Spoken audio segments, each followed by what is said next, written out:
There is nothing to writing. All you do is sit down at a typewriter and bleed. Ernest Hemingway.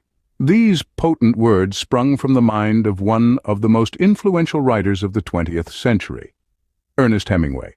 A man who saw the world not just as it was, but as it could be. Hemingway was no ordinary writer. His writing style was distinct, almost as unique as the man himself. Hemingway's prose was lean and sharp. He stripped language down to its bare bones, yet each word he penned held a world of meaning.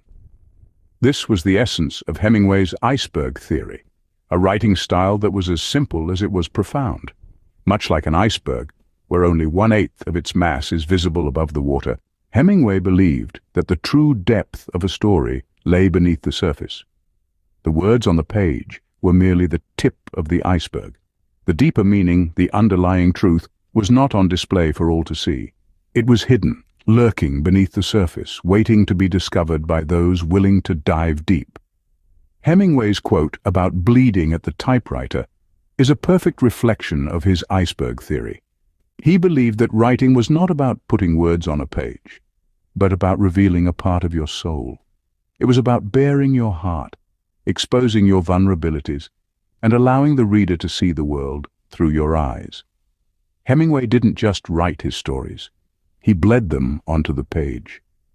His iceberg theory was not just a writing style. It was a philosophy, a way of looking at the world.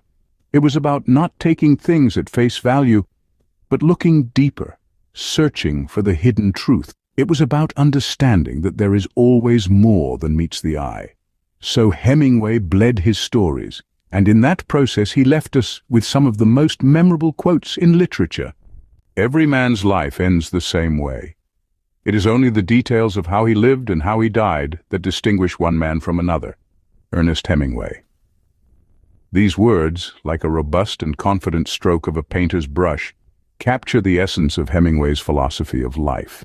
Hemingway, the man who lived 1,000 lives in one, who thrived on adventure and danger, was a firm believer in living life to the fullest. He wasn't merely a spectator of life, he was an active participant. In his works, Hemingway mirrored this belief. His characters, just like him, were not afraid of embracing life with all its complexities and contradictions. They were men and women of action who lived their lives on their own terms, unafraid of the consequences. Take, for instance, Robert Jordan, from For Whom the Bell Tolls, a man who fought in the Spanish Civil War, who loved fiercely, and who, despite knowing the odds, chose to face his destiny head-on. Or Santiago from The Old Man and the Sea, who, despite his age and the hardships he faced, refused to give up on his quest, showing us that the strength of the human spirit is indomitable. But Hemingway's view of life was not one-sided. He recognized that life, in all its vibrancy, is inextricably linked with death. Yet he didn't view death with fear or despair. Instead, he saw it as an inevitable part of life, a final act in the play of existence. In his stories, death is not a full stop, but a comma, a pause before the next sentence begins. It's the final detail that adds depth to the character, that distinguishes one man from another. We see this in A Farewell to Arms, where the protagonist, Lieutenant Henry, loses the woman he loves, yet he continues to live, to endure, to hope. For Hemingway, life was in the living, in the details and the actions that make us who we are. Hemingway's words, like his life, remind us that it's not the length of life that matters, but the depth of it. It's in the details of how we live and how we die that our stories are truly written. Courage is grace under pressure. Ernest Hemingway. These words, uttered by one of the most celebrated literary figures of the 20th century, encapsulate a profound truth about writing.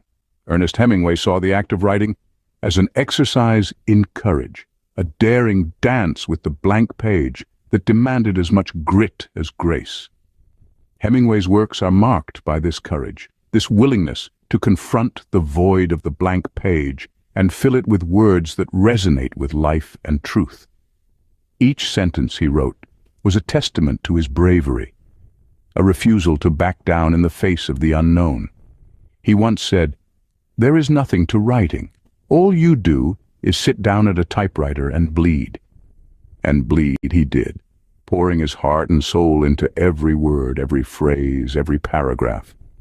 For Hemingway, this courage was not just about the physical act of writing, it was about the emotional and psychological toll it took, the constant questioning and self-doubt, the fear of failure and rejection. It was about the vulnerability of exposing oneself, of laying one's thoughts and feelings bare for the world to see. This, too, required courage, a courage that Hemingway embodied in his life and in his works. Writing, for Hemingway, was a battlefield, a place where he faced his fears and insecurities, where he fought against the silence and the emptiness and emerged victorious, armed with words that have since become immortal. But he did not see this battle as a struggle. Instead, he saw it as a challenge, a test of his mettle and his resolve. And it was a challenge he embraced with open arms, a challenge that fueled his creativity and inspired his greatest works. In the end, Hemingway's courage, his grace under pressure, was what made him a great writer.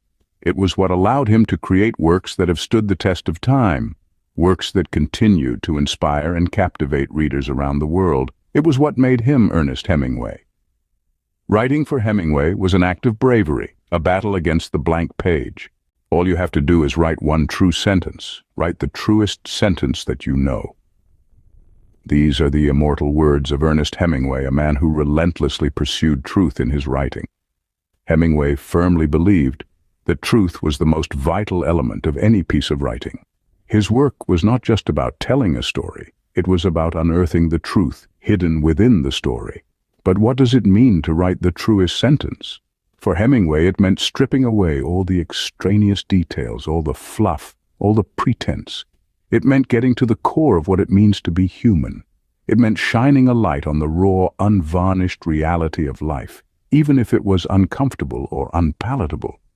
Hemingway's pursuit of truth was relentless. He once said, "I always try to write on the principle of the iceberg. There is 7/8 of it underwater for every part that shows."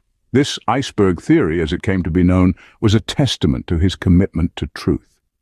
He believed that the deeper truths of a story were often hidden beneath the surface, waiting to be discovered.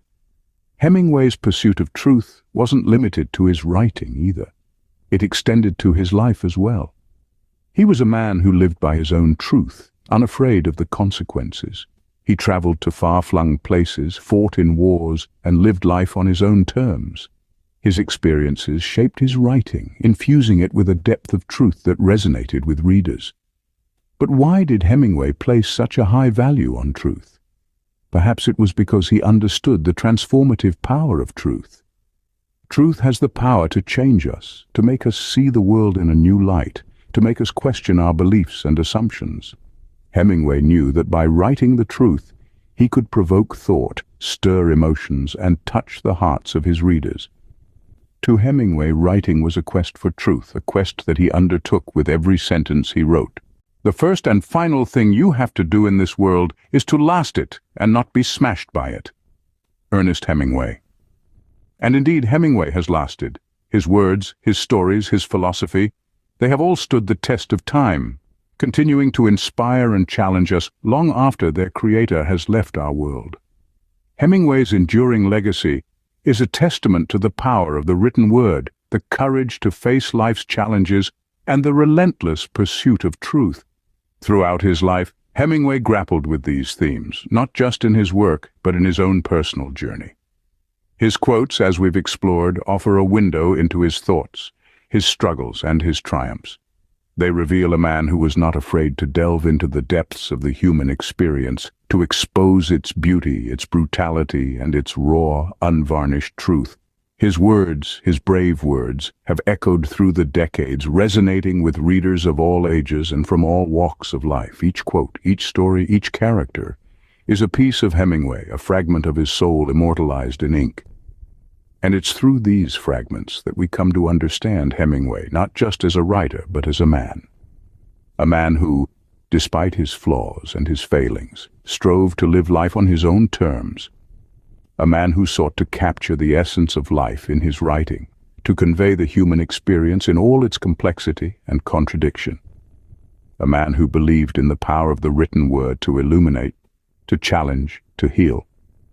And so, we return to Hemingway's enduring legacy. A legacy that, like the man himself, is complex, contradictory, and profoundly human. A legacy that continues to inspire, to challenge, and to resonate with us, reminding us of the power of brave words, the courage to face life's challenges, and the relentless pursuit of truth. And so, Hemingway has lasted. He has not been smashed by the world, but has instead left an indelible mark on it with his brave words.